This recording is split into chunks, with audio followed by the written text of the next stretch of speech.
This week, Deborah Wiles, author of Kent State, ponders why she writes about the historical events of her childhood in the 60s. You're growing up in an environment that you understand as a child.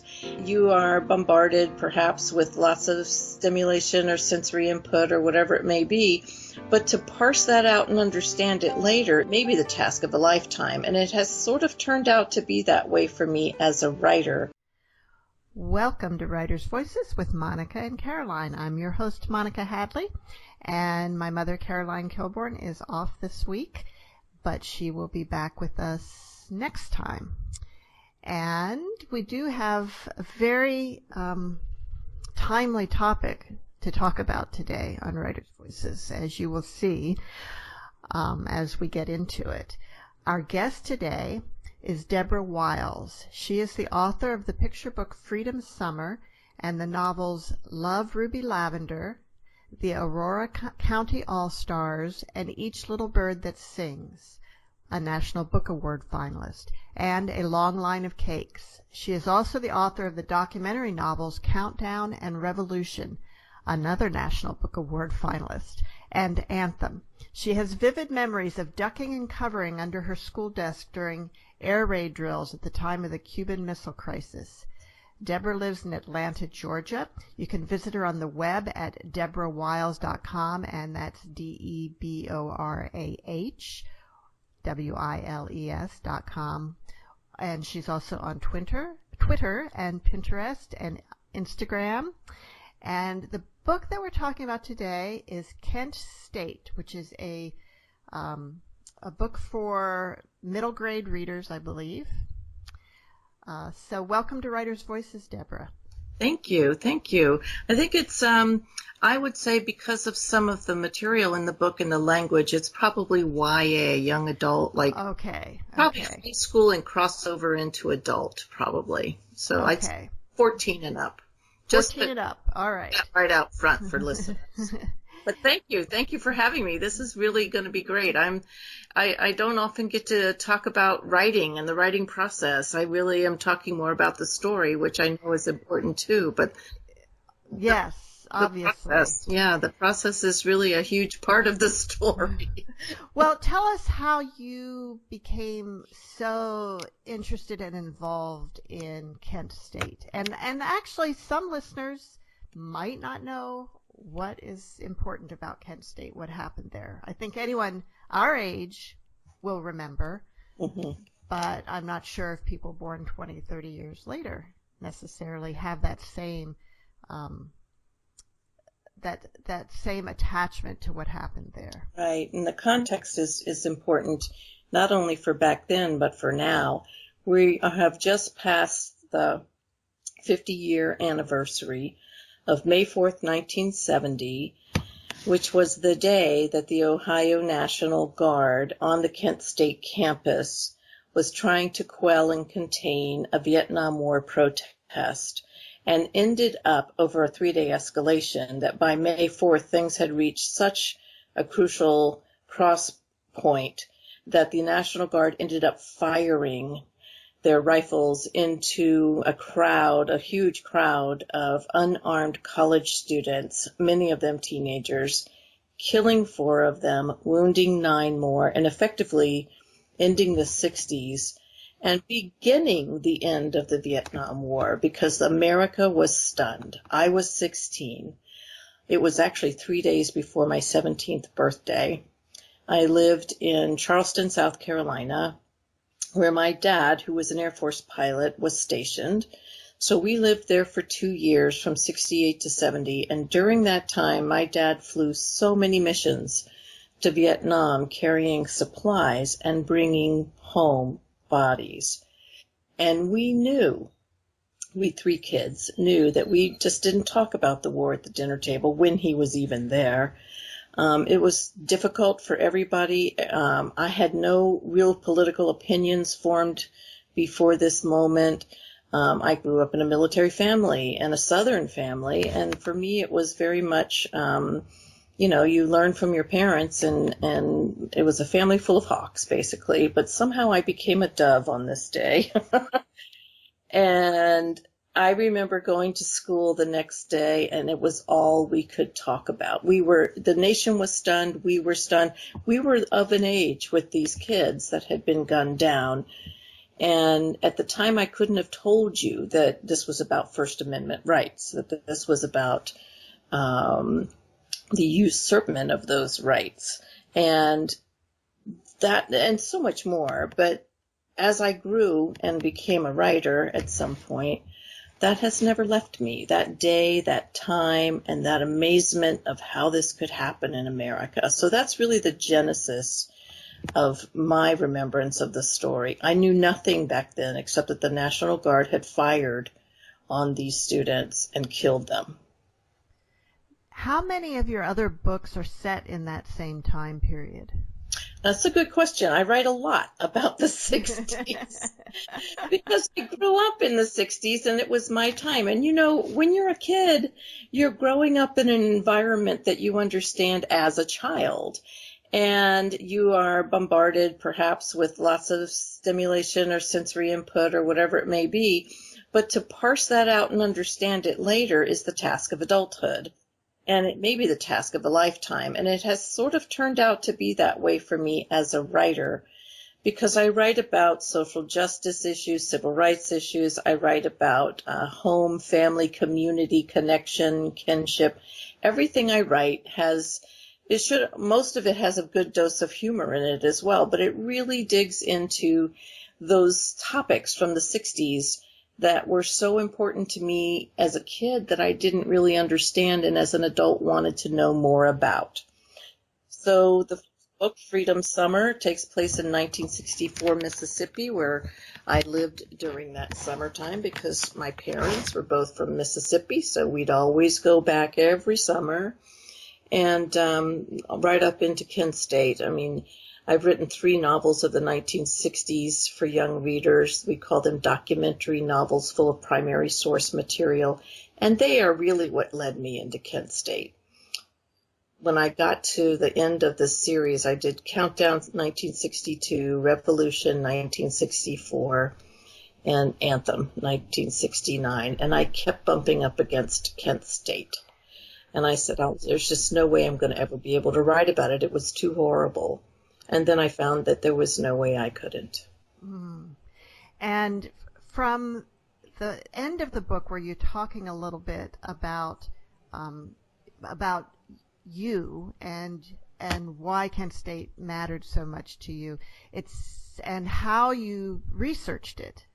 There's this whole section at the end of the book about that and how people can find out more and learn more. Did you, it seemed like you spent many, many years on this. Research is a patchwork. And I sold the 60s trilogy in 2008 to Scholastic Press, and Freedom Summer had been a Simon & Schuster book, and then I had done 3 books that take place in the 60s, but they're timeless. They don't ever really mention the 60s, but there are no technological, like cell phones, computers, that sort of thing, and it's really my Mississippi childhood. And they also deal with some civil rights issues, and Harcourt published those. And then I moved over to Scholastic. They took a big risk with these 60s trilogy books to be able to budget for permissions for photographs, song lyrics, all kinds of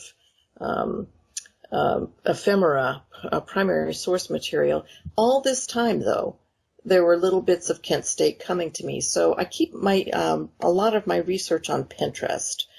And I know that teachers will use these books, and I know that just curious readers can delve into more that way. So when I find websites and different kinds of speeches, photographs, whatever they may be, I create a board for each book. And so Kent State had a board going already, but not as a way for me to think about, I'm going to write this, just that, oh my gosh, I remember this, let me save this. So by the time I decided to write about it, I had several years of research under my belt, but I still had a ton more to do, which is what I detail in the back of the book, which you mentioned is going to Kent State several times, sitting in that archive, the May 4th collection, wandering and sitting at the places where those students fell, going to the all-night vigil, going to the annual commemoration, visiting the visitor center, and just interviewing so many people that were wounded or there or in the town at that time, because you want a well-rounded story and you want to be able to include all voices. So tell us a little bit about how you structured this book to include all voices. Well, I had a mountain of material. It was just so much material. It's amazing what you find when you do. I like research a lot, and I can get stuck in there, and I have to at some point begin to sift through enough to find a thread. And what is this story going to be? And I had no idea how to write about Allison, Jeff, Sandy, and Bill, the 4 students who died, and I certainly wasn't there. But what I discovered as I researched and was at Kent State and going through their primary source documents was that there were so many different facets to the story. How could I choose just one? So I talked with my editor, who's David Levithan at Scholastic, and I said, I don't know quite, I'm having trouble finding purchase for the story, how to tell it, even how to open it. And we talked about different methods, different ways, different ideas, and we discovered that we had both just read Lincoln in the Bardo by George Saunders, and we had both just loved it. And I really loved the idea of these disembodied voices in that book who are talking back and forth to one another and having a conversation, and in the cemetery overnight. And in this conversation, you get the reader gathers all this information about the Civil War, about Lincoln, about the time period, and time periods before that. Because some of those disembodied voices have been hanging around this cemetery for a long, long time. And I got to thinking that what if we did that? What if we had a conversation? What if they argue? What if they have different points of view? And it became so clear to me that we're so polarized now as a nation. And we're doing that thing where we're arguing back and forth and drawing our lines in sand and not willing to listen to one another and yelling over each other. And I thought that's exactly what was going on in 1970. We are not so different today than we were in 1970. So the idea of the conversation was born, and that's when David brought up the idea of collective memory. Any event in history is a collection of stories. It's a collection of memories. And we save those memories when we write our history. And that history is written, as we know, in so many different opinionated ways. It depends on who's telling the story. So if we were to collect as many threads of the story as possible, we would have a whole. So with those two things in mind, I went to work. There's 2 reasons why I said at the beginning of this that this is a very timely topic. One of them is that it is the 50th anniversary. We just passed the 50th anniversary of what happened at Kent State. And it was, like you said, May 4th, which has always been kind of a significant day for me for other reasons. I am named after my grandmother, Monica. And she was named after Saint Monica because she was born on May 4th, which was at that time the feast day of Saint Monica.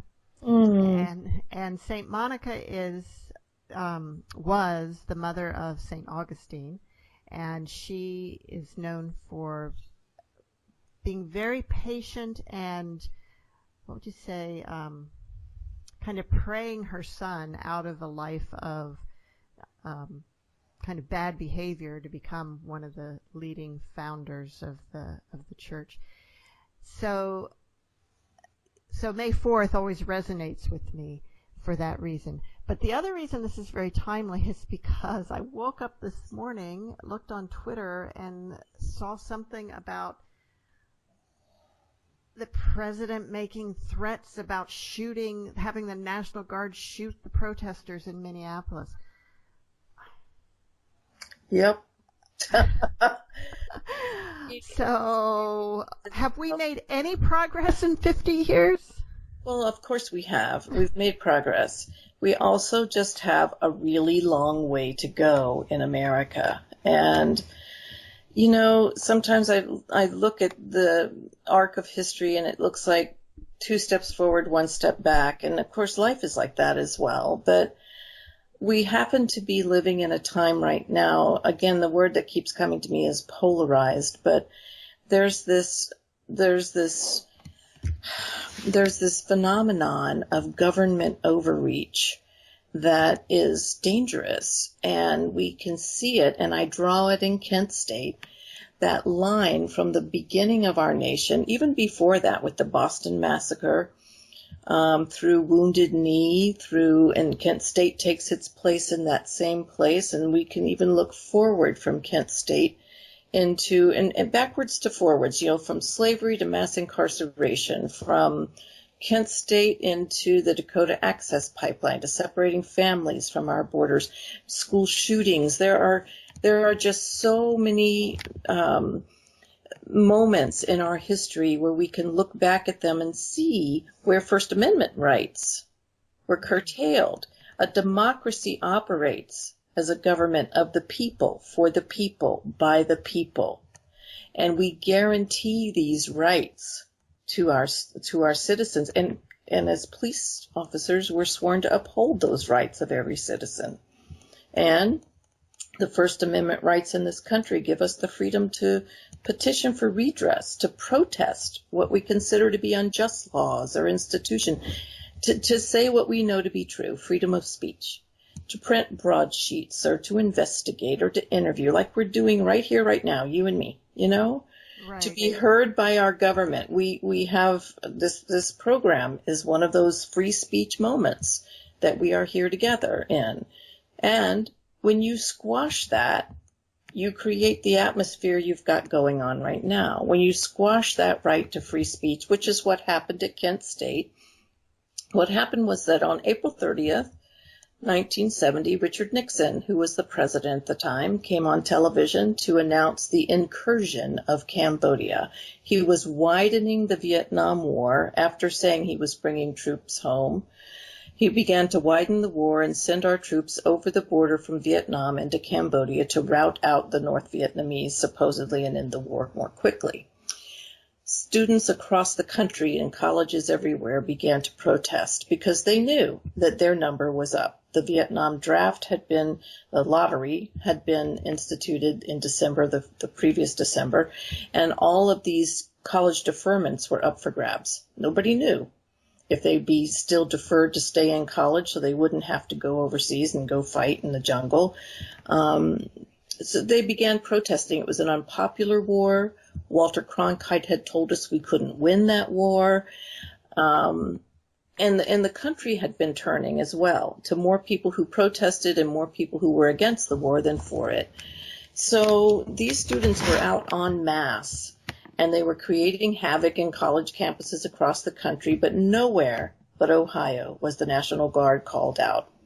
Governor Jim Rhodes was up for re-election, or not a re-election, he was up for election to the Senate, and there was a runoff race that Tuesday, and he wanted to win, and this was a Friday. And over that weekend, when things got heated in town, and those students who were in the bars were turned out of the bars, and had nowhere else to go, and there was some violence and just broken windows and a trash can fire, and the mayor of Kent called the governor and said, "Send in the guard." He did. He wanted a show of force. And one thing led to another, which led to those troops occupying the campus, and it became more of a guard off campus as much as it was we're against the war. We're protesting, we get to protest, we're going to join the national student strike. And, the Guard had other things in mind. So. And not all of the students that were killed and injured were even protesting. 2 were just walking to class. 2 who were killed were walking to class. One had just been to see his ROTC advisor and had made up his mind that he would join the Army, but he was going to hopefully be part of the psychological doctor kind of, he didn't want to be so much involved in the fighting, but he knew that they would need somebody of his skills to be able to be with soldiers. Anyway, everybody had their own reasons for being there. 2 were actually protesting and 2 were walking to class. But those bullets, those real bullets that white kids didn't believe were in those guns, were traveling 300, 400 feet to their targets. Wow. You're listening to Writers' Voices with Monica and Caroline, and our guest today is Deborah Wiles, author of Kent State. Deborah, the book has been referred to, or the style of the book, as free verse, and it's in like you said, a number of different voices. How are they delineated in the book? That's a good question, too. I've been calling it lineated prose. I'm not a poet. I don't think that I'm actually writing poetry here, but I do think that I purposely, deliberately lined out each line for its weight and how it would fall to your ear. And the way I made this conversation happen was by using the page creatively, so that you have 2 students on the left, you have 2 townies and their voices on the right, you have a National Guardsman in the middle, and you also have a black student from Black United Students, because they had a role to play, which I did not know until I started my research over there at Kent State. And I knew that voice needed to be in that book because it created part of the roundedness of the story. So there are oral histories from all of those people in Kent State, and I use, not verbatim necessarily, but I use those histories in order to create those voices. And so you know who's speaking, I'm using different typefaces and I'm using different sizes of fonts so that you can immediately know who's who, because they are disembodied. There is no name given to them. But the way that it flows, day by day by day, from May 1st to 2nd to 3rd to the shooting on May 4th, everything escalates. We also eulogize the students, and then we tell you exactly what happened to them. I could see this being read as a play. It can be. I thought of it more as a conversation and as a novel, but as I started putting it together and as it began to fall into place, because once you get the shape that it's trying to tell you it wants to be, once you get that shape, you begin to see it so much more clearly. And I said, this is like reader's theater. This is like right, exactly. This could be staged either in a community or in a college or in a high school.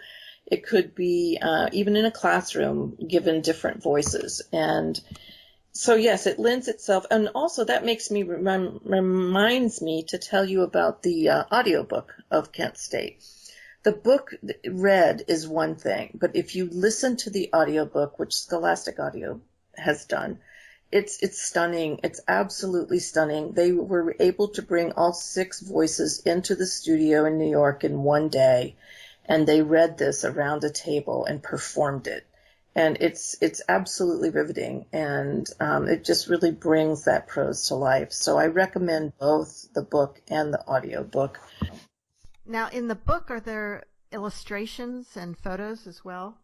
No, and that's another good question, because the 60s trilogy books are 400 and some pages each. And they are stuffed with, there's a novel about what's going on in 1962 during the Cuban Missile Crisis with a family outside of Washington, D.C., which is where I lived at that time. My dad was chief of safety, so Franny's dad is the chief of safety, and at Andrews Air Force Base. And then in 1964, we're in Mississippi with Freedom Summer, and all those thousands 1,000 students who came south to register black voters during an election year in Mississippi. And then in 1969, we're traveling from Charleston, where I lived in 69, in a school bus across the country to San Francisco, where we meet America in 1969, and lots about the Vietnam War, the counterculture, and rock and roll. So, now, Deborah, this is beginning to sound a little bit like Forrest Gump. It really was. Like you were there, you were living in all the places where this history was happening. Yes, I'm telling my story. And that's what we do as writers. We're always telling our stories, whether it's actually about us or not. It's emotional autobiography in a way. I did happen to have those settings because I had DC, I had Mississippi, and I had Charleston. So, but the stories themselves are totally unlike anything that ever happened to me. They're totally fiction. But there are 5 different scrapbook sections within those novels that are full of photographs of the time that provide context. One of the things that I discovered as I spent 18 years on the road teaching in different schools and conferences and writers' workshops was that with young people, it's really hard for them to see themselves as part of a story, number one. And number two, it's really hard for them to understand history as more than dates, places, people, and events. So I wanted to give them the context to see that, for instance, when black voters are being registered in Mississippi and people are being arrested and jailed and it's really scary and we don't know what's going to happen to these characters and this family. At the same time, the Beatles are coming to America. This is in a scrapbook. At the same time, Willie Mays is having a great year with the Giants. And so there's a lot happening that's outside the purview of just that particular date, time, and event. So I wanted something to be able to offer fiction, nonfiction, and there are biographies in these books as well. And so I wanted, this comes from, I don't know if you're familiar with the John Dos Passos USA trilogy. I had read those, and I was so taken with how those books chronicle the first 3 decades of the 1900s.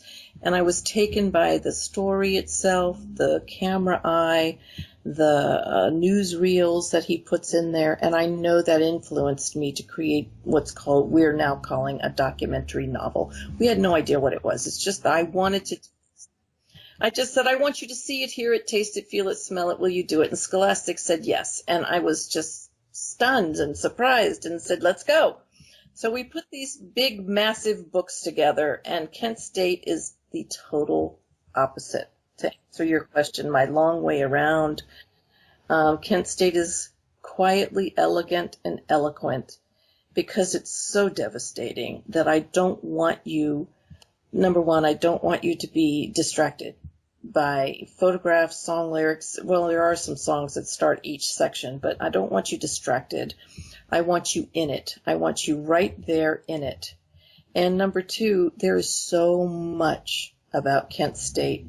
All you have to do is write Kent State May 4th, and it comes up on Google, whatever your search engine is. You just get a myriad of stuff. And I want you to go from this book to look on your own.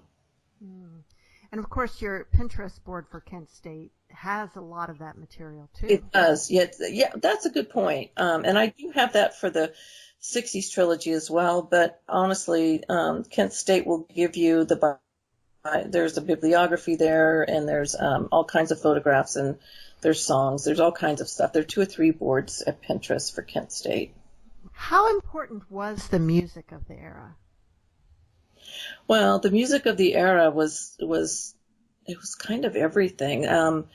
It starts an anthem for me when, like, 62 and 64, Countdown and Revolution, didn't have a whole lot of heavy rock and roll for me to access, although I do use music in everything I write. But with Anthem, Book 3 in 69, I had so much rock and roll to pick from that I knew at some point I was going to be writing Kent State, so I did not choose protest songs for Anthem. I just chose for each chapter, 47 of them, it opens with a song who, the title, who wrote it, who performed it, and who the drummer was as well, because there's a drummer in the book.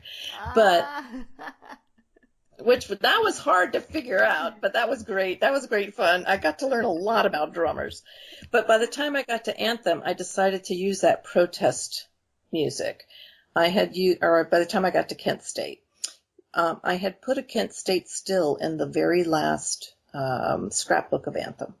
So you are catapulting yourself from Anthem into Kent State. You don't have to have read one to have read another. They all stand alone.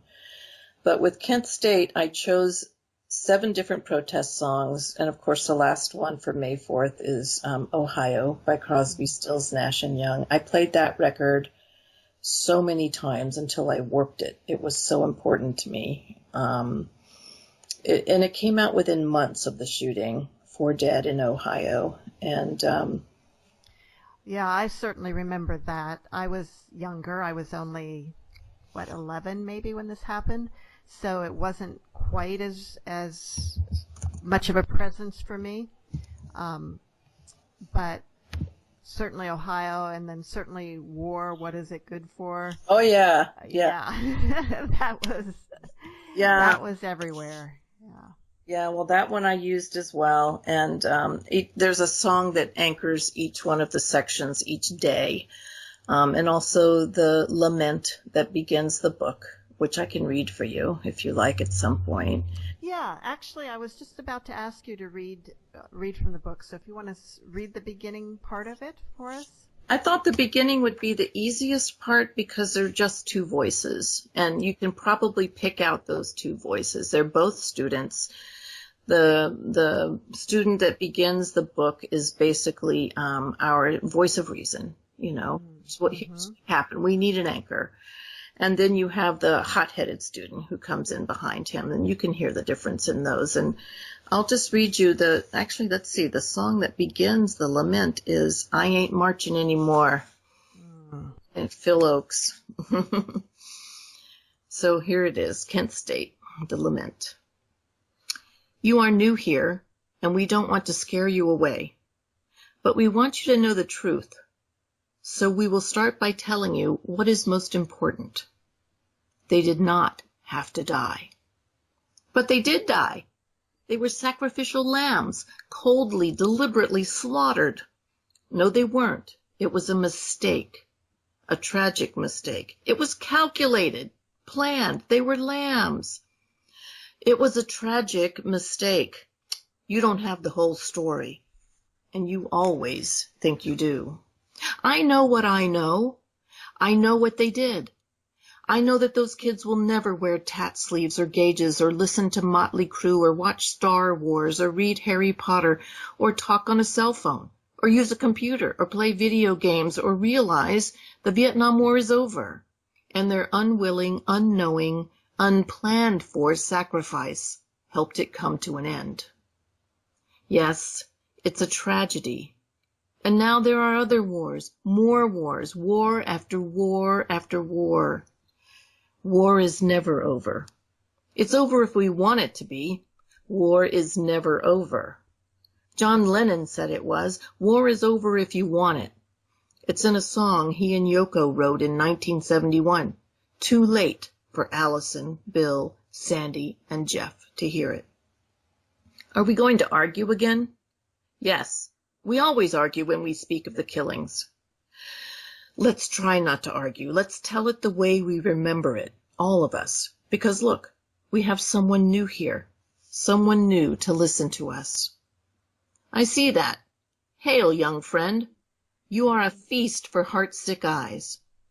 I can tell you're about the same age that Allison was. Allison and her flowers are better than bullets. That's what she said to the National Guard soldiers the day before they killed her. I think our new friend looks like Bill. Bill was an Eagle Scout. Or Sandy. I loved Sandy. She was wearing a red sweater that day. Or maybe Jeffrey. Jeffrey went to Woodstock.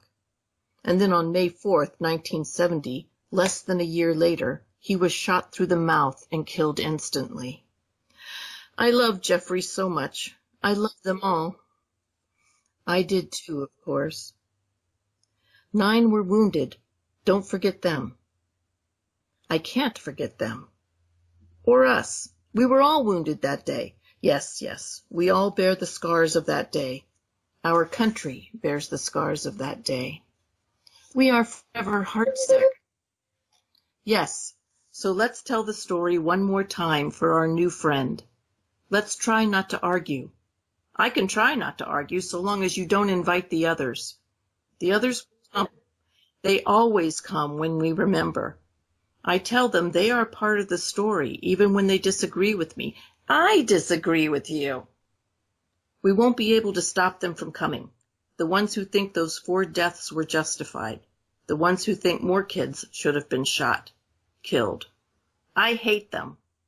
There is no place for hate here. Not anymore. I hate them. The ones who want us to forget, they will come too.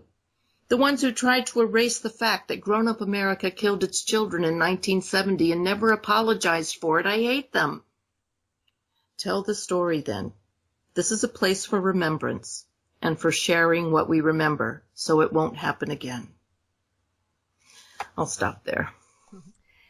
And that was Deborah Wiles reading from Kent State, and you're listening to Writers' Voices with Monica and Caroline. Now, this book just came out, and it's a little different than your other book launches. It's different in that, oh, you mean the pandemic? Yes. It's kind of different for all of us. Oh my gosh. This book is I've been publishing for 20 years, starting with Freedom Summer, which was a picture book years ago.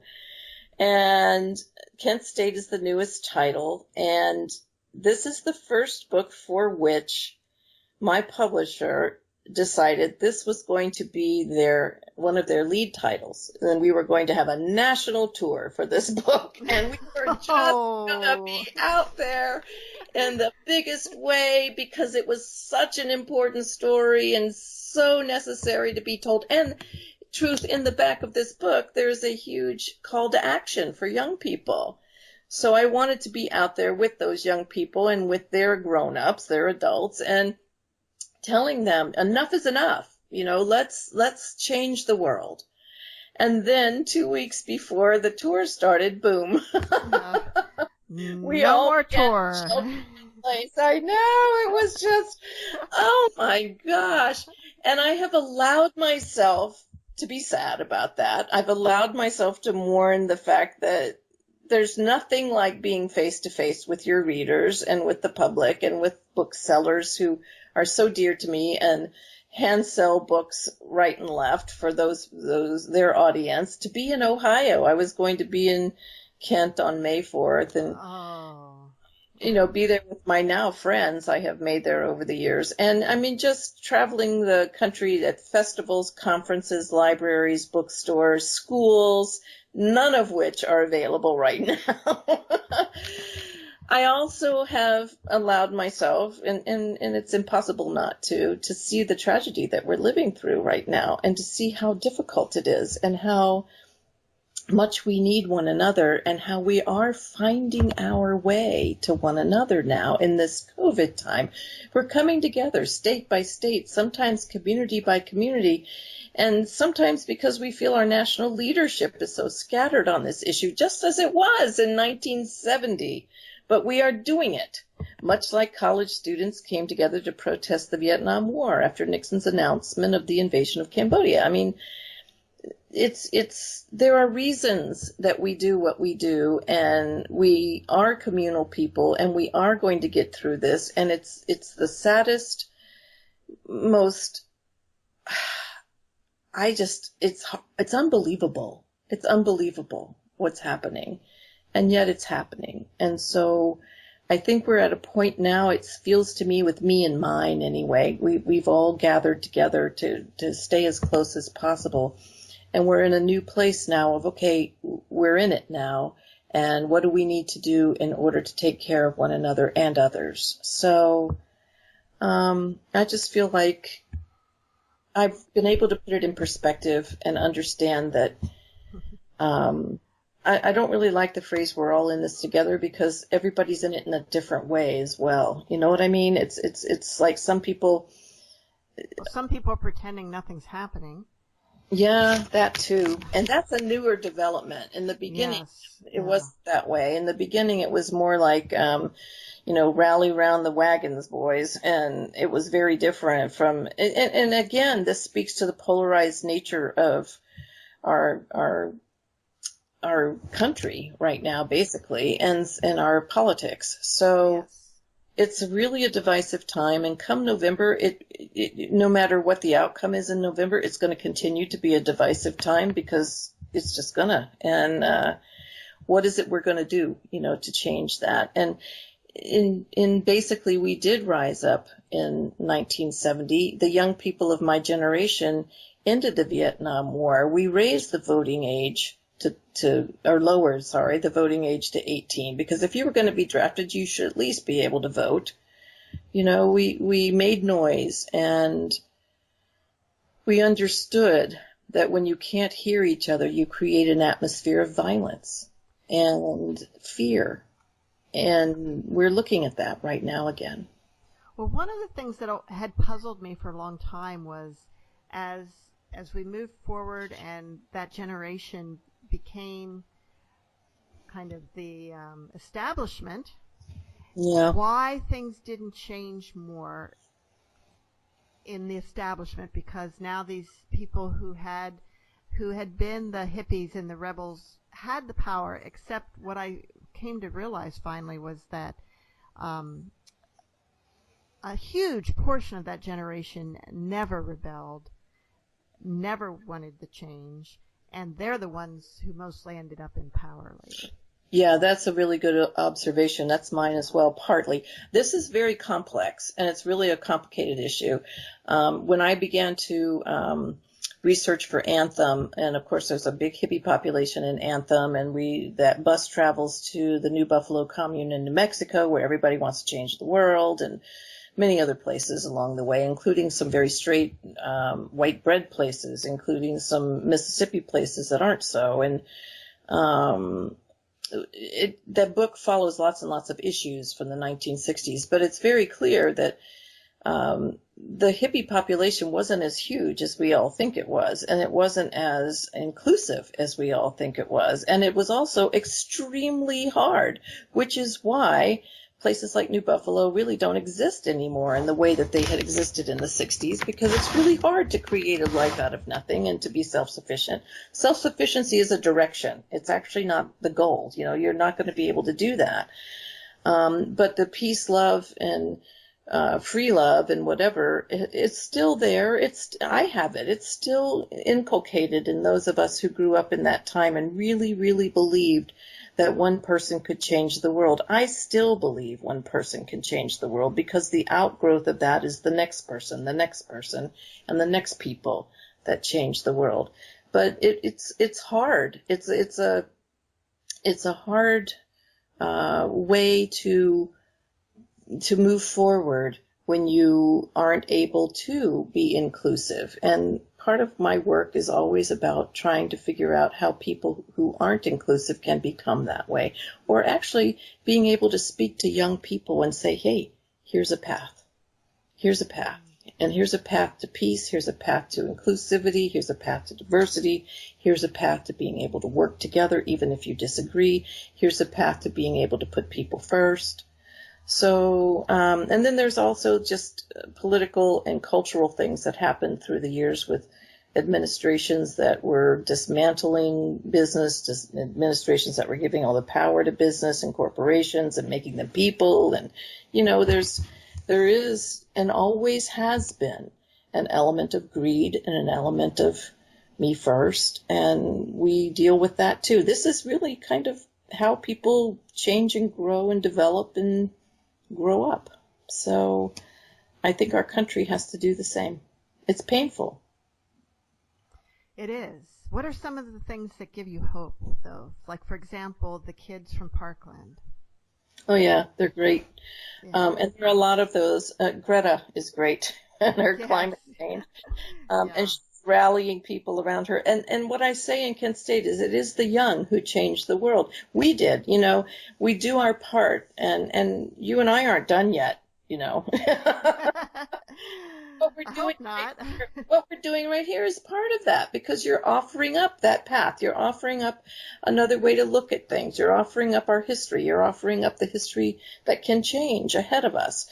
So there's always a way for us to come together. And I see young people especially saying enough. I see it in the, and you know what, it may be a gift of this pandemic as well, that there is a way for people to slow down. There is a way for people to do more with less.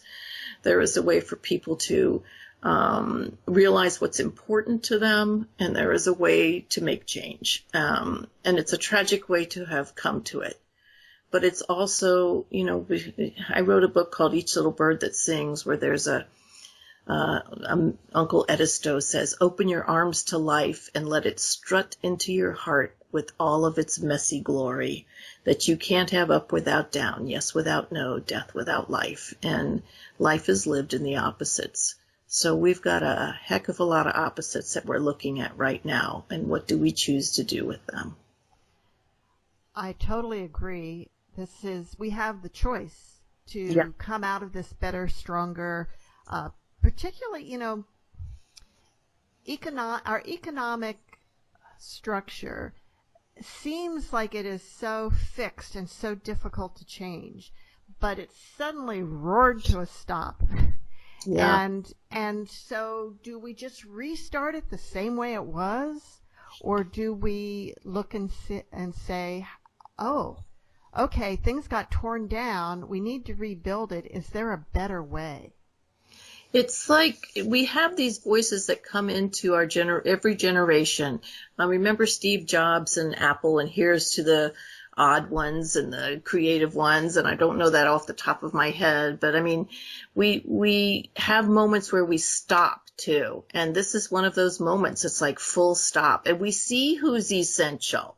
And we see how those essential workers aren't on the same level playing field as everyone else. And we see the dichotomies, and we see the inequities of the system that we've put into place, which has been put into place for a long, long, long time. I'm working on a book right now, the next book, which is about the lost cause of the Confederacy and the rise of white supremacy, because I'm a Southern girl and I want to understand what happened. And so doing so much research on that. And it shows me that this systematic leveling of people and classes and races has been in place forever. And how do we change that? We do have that opportunity now, but it's going to take us wanting to. Right. And everybody can do a little bit, and all the little bits can add up to a lot.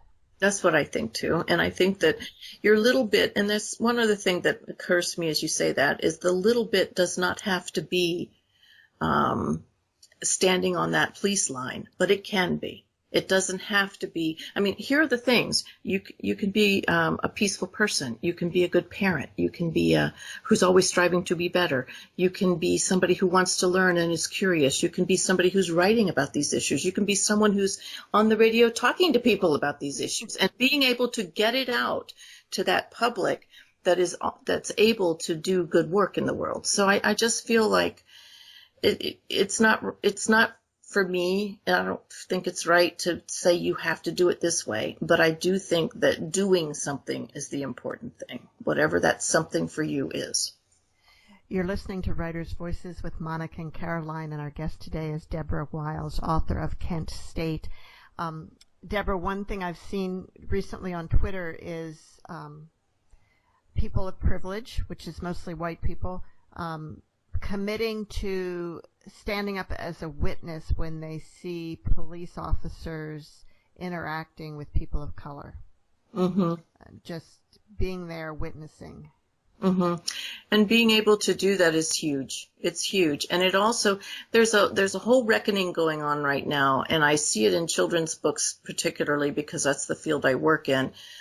We need diverse books. Black Lives Matter. The way that diversity is being addressed in children's books is amazing, and we need much, much, much more of it, not only in our books and stories that we tell, but in those who write them and in those who publish them.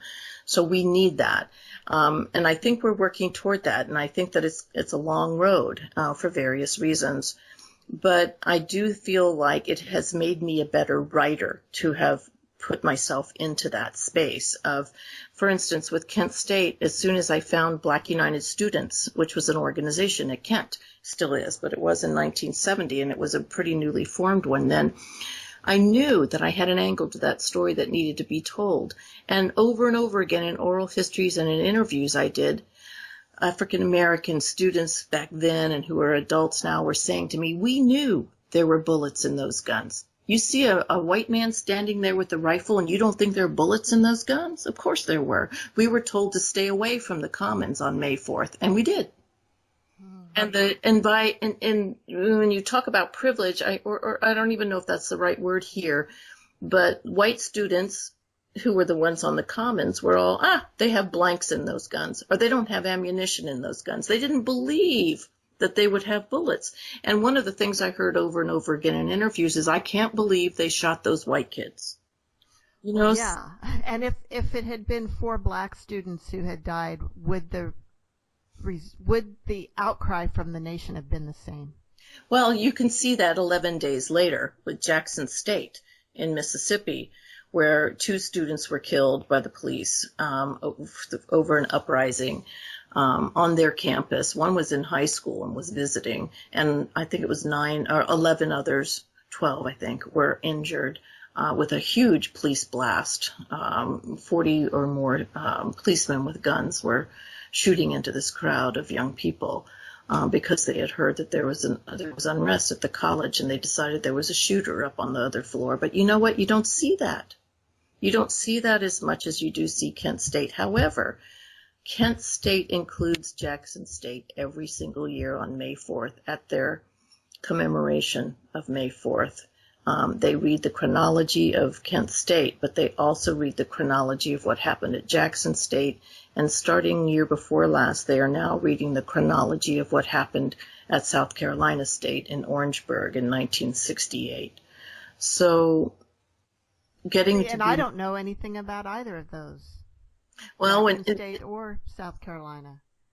The black student in Kent State says, I want to talk about Jackson State. I want to talk about Philip Lafayette Gibbs and James Earl Green and what happened to them. And I want you to go and look it up after you've read this and after you've heard this. Because we need to be able to bring those stories to the forefront as well. And we need, as white people, too, to be able to be talking about that and to be able to be standing up. As you said, it takes all of us standing up, all of us. What would it be like for all of us, white people included, to be absolutely raising Cain right now about what's going on in our country and demanding change, demanding it, you know? And instead you have huge numbers of people who thought it was wrong for football players to take a knee to protest police violence. That was so disturbing to me that people thought that kind of protest was wrong or that should be illegal. I remember in 1968 the Mexico City Olympics, when the medalists, the 2 black medalists, were raising their fists with a black glove on it, and how much pushback there was for that. And I mean, there's always going to be pushback, always. It doesn't matter even what color you are in that regard. I mean, there's always going to be pushback. Of course, if you're black, your pushback is a lot more dangerous, and that's why I think white people need to be standing up. So. And that's what I want to do with my fiction. That's what I try to do with everything I write. That's why there is that element in there of everything I write. And I want to be able to make a difference and to do my job. And basically, I want the books to be able to do their work in the world, which is why I so appreciate being able to come here and talk with you about it. And and highlight the books enough to get them out there so that they are in the hands that they belong in and can do their work. Well, thank you so much for being with us today, Deborah. We're just about out of time. I normally have, Mom normally has a quote at the end that we use, and I forgot to get something from her today. But let's see. Do you have a favorite quote that might work here? Well,